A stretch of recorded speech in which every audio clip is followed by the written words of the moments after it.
రైతు అనే వ్యక్తి కంటితో చూసి విత్తనం చేయండి. 1వ తారీఖు మందు తెస్తారు, 3వ తారీఖు 4వ తారీఖు రిజల్ట్ వస్తే సంతోషమే, లేదంటే మళ్ళీ 5వ తారీఖు పోతావు, మళ్ళీ మినిమం 2000 పెట్టండి రావట్లే. ఈ రోజుల్లో ఒక మొక్క మిరప మొక్కను సాగు చేయాలంటే మినిమం 200 రూపాయలు ఖర్చు అవుతుంది అనేది నా బాధ. అవుతుందా? మినిమం 200 రూపాయలు ఒక మొక్కకి. అయితే అది 10,000 నుంచి 12,000 మొక్కలు ఉంటాయన్నా లెక్కేసుకోండి. Simple calculation. ఒక ఒక ఉపాధ్యాయుడు నన్ను క్లాస్ రూమ్లో కూర్చోబెట్టి చెప్పిన విద్య ఇది. నేను మీకు చెప్తున్నానంటన్నా ఇంత స్టోరీ. విత్తనాన్ని ఎంపికలో తప్పు చేయొద్దు. ఎందుకంటే నువ్వు మందు కొడుతూ బాగలేదు, 6వ తారీఖు లోపల రిజల్ట్ వస్తే ఓకే, లేకుంటే 7వ తారీఖు వెళ్ళి మళ్ళీ మందు కొడుతూ మారుతుంది. కానీ విత్తనాన్ని మారుస్తావా? మార్చలేం కదా. 4 రోజుల పంటను నువ్వు 30 రోజులలో 40 రోజులలో మారుస్తావా? మార్చలేం కదన్నా. దయచేసి మీ కొడుకు అనుకోండి, మీ తమ్ముడు అనుకోండి, మీ మనవడు అనుకోండి.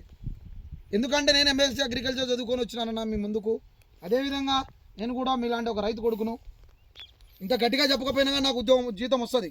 బట్ చేసే పని కంటే ఒక సార్థకత ఉండాలి. పైన భగవంతుడు మెచ్చాలి, రైతు మీలాంటి రైతులు మెచ్చాలి.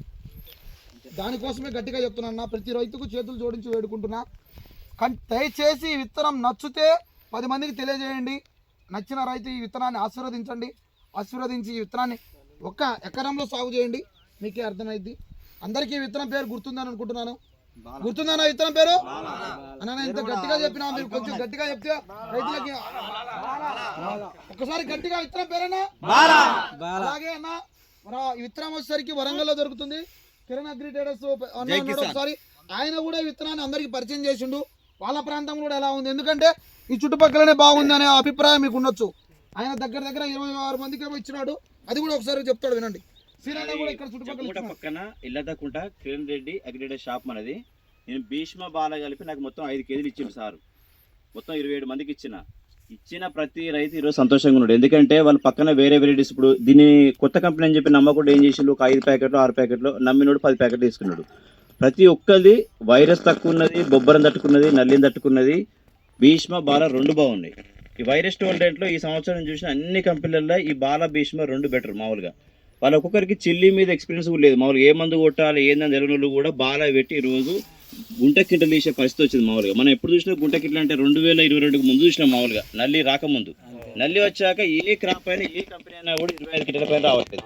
కానీ ఈ సంవత్సరం ఎనిస్టా సీడ్ వాళ్ళది భీష్మ కానీ బాల కానీ 40 కింటల పైన ఖచ్చితంగా క్రాప్లు వస్తాయి. అట్లున్నాయి వెరైటీస్. మామూలుగా ఈ 2 ఈ సంవత్సరం వీళ్ళు ఇచ్చిన 150 కేజీలు ఇచ్చిన మామూలుగా 99% సక్సెస్ రేట్ ఉంది. మామూలుగా వేరే ఏ కంపెనీకి లేదు. మామూలుగా నేను ఎన్నో కంపెనీలు చూసిన. మామూలుగా ఈ సంవత్సరం మీరు హ్యాపీగా సంతోషంగా యూట్యూబ్ని చూసి మోసపోవద్దు. మీరు క్రాప్ని చూసి ఇక్కడ మీరు వేరే కాడ కూడా చూడండి. మామూలు ఇక్కడ ఏదో రైతుల మీద చేసి మీరు అనుకోవచ్చు. మీరు వేరే దగ్గర బాల భీష్మ చూడండి, చూసి అప్పుడు డిసైడ్ కండి. మీరు అనవసరంగా యూట్యూబ్ని చూసి మోసపోవద్దు. అంటే మా అన్న విషయాన్ని మాట్లాడతాడు సీఎన్న.